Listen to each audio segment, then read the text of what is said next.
Hello everyone, my name is Siravit Sivishain.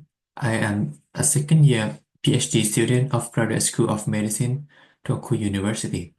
It's a pleasure to be here today to share my experience. I hope my story will be helpful for studying abroad or applied to Toku University. First, let me introduce my background. I graduated from the Faculty of Medicine, Chiang Mai University in Thailand, which is my home country. After graduation, I worked there as a medical intern in the Department of Physiology, and I also joined a research unit called the Cardiac Electrophysiology Research and Training Center.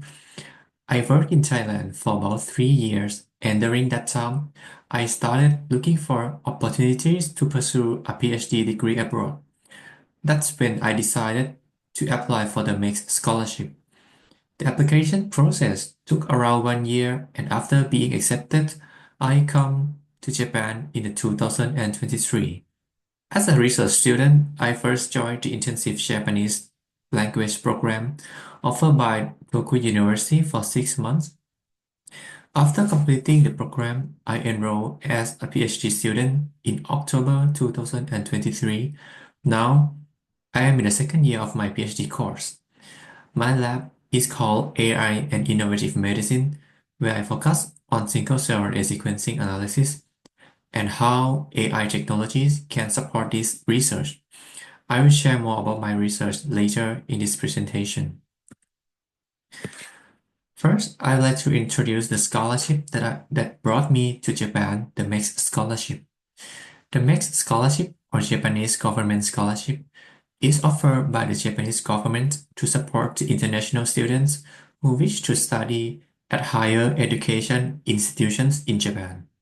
Students are selected based on the recommendation from a Japanese embassy or consulate, a university, or other authorized organizations. All application procedures for the MEX scholarship are conducted either through the Japanese embassies or consulates in your country or directly through Japanese university. On the right-hand side, you can see the process I went through. I applied for the MEX scholarship in my home country, Thailand, through the Embassy of Japan in Thailand.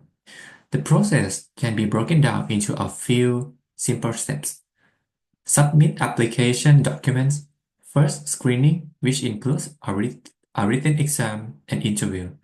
Second, screening and university placement. Receive the final result and come to Japan. This is just a general overview to give you an idea. Some details may vary depending on your country or the year. More detailed explanations may be covered by other presenters in this meeting.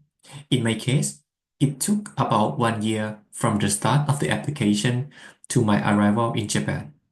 So, if you are considering this route, I recommended preparing at least 1 year in advance. This is example of the website for Embassy of Thailand. So, for your case, you have to check the information from your embassy. When you visit the official website for the MEX scholarship, you'll find useful information about the application process. There is usually a section with general information that explains the overall steps, required documents, eligibility, and important rules. These details are mostly the same for all applicants, regardless of country. However, you should also look for the country-specific schedule, which is usually provided by the Japanese embassy or consulate in your home country. This includes important dates such as the application deadline, the written exam date, the interview date, the announcement of results, and more. So, while the general application process is similar across countries, you must check the specific details and deadlines with your home country's Japan embassy to make sure you don't miss anything important. The embassy website may also offer other useful resources for the MEX application. For example, you can often find guidance on how to search for the Japanese researchers or research labs.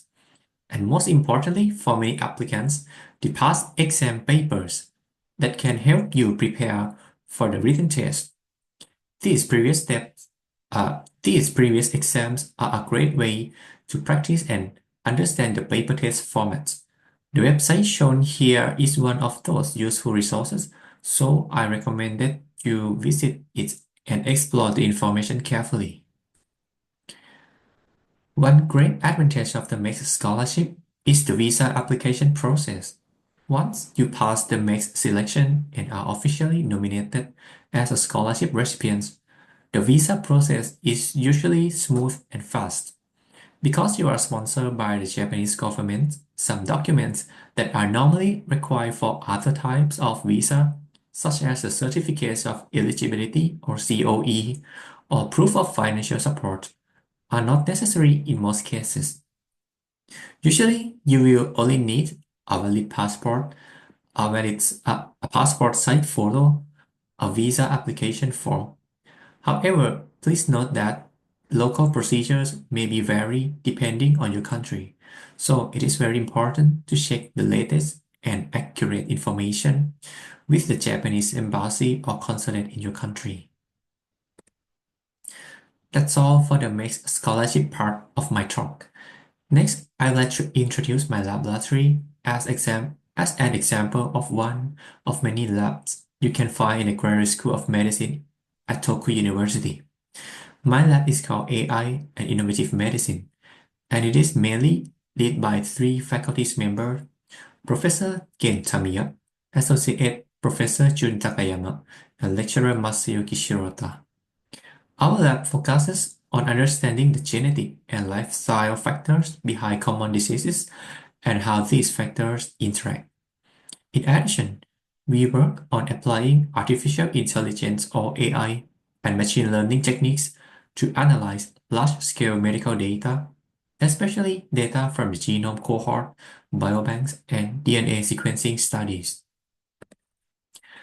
We also have collaborations with other leading organizations, including the Department of Statistical Genomics and Genetics at the Toku Medical Megabank Organization, or TOMO, and the Statistical Genetics team at the Regain AIP, which is led by Professor Tamiya.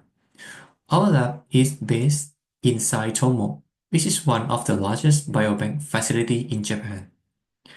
TOMO integrates both biological specimen and health-related information, making it a valuable resource for medical and genomic research. We sometimes access to the biobank data, including genomic information, and we can also use the supercomputer facilities on site to analyze these large-scale datasets efficiently. There are also interviews available featuring our professor and students. If you are interested in our research themes or want to learn more about life in the lab, don't forget to check them out. Next, I'd like to briefly introduce my research topic. Since the data I work with comes from laboratories, across several laboratories, I will focus on the general concept rather than specific details. Currently, I'm working on a single-cell RNA sequencing analysis using animal disease models.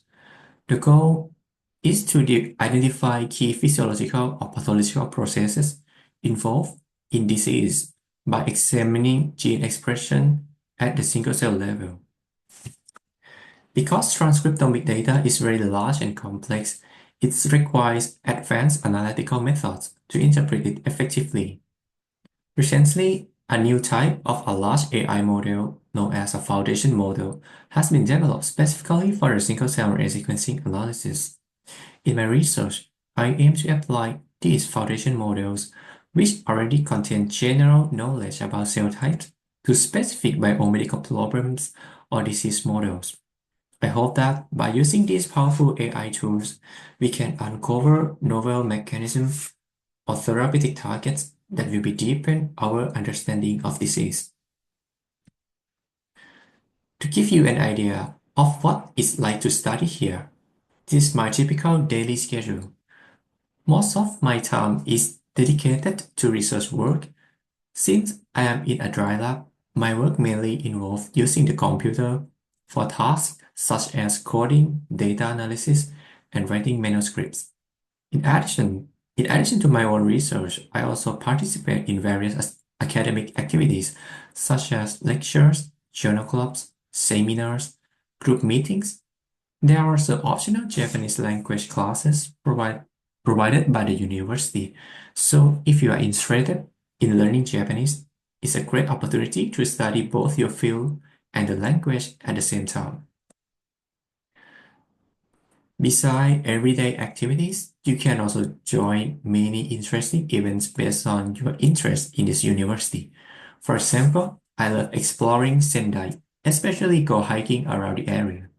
Moreover, you can participate in a variety of activities with your friends, making your experience even more enjoyable and memorable. Throughout the year, there are many activities to enjoy in Sendai, as well as in Miyagi Prefecture and the wider Tokyu region. With changing seasons and different times of the year, you can experience Japan's beautiful and varied scenery in different ways. For those who love hiking, it's very easy to take a one-day trip to trails near Sendai. These areas are rich in volcanoes, so you'll find many beautiful crater landscapes to explore. After hiking, I highly recommend relaxing in an onsen nearby. It's a perfect way to make you refreshed after hiking. You can enjoy many activities with Japanese volunteers, such as traditional tea ceremonies, autumn leaf viewing, skiing, or even joining home parties together. So that's all the information I would like to share with you today. If you have any question, please feel free to ask in the Q&A session. Thank you very much.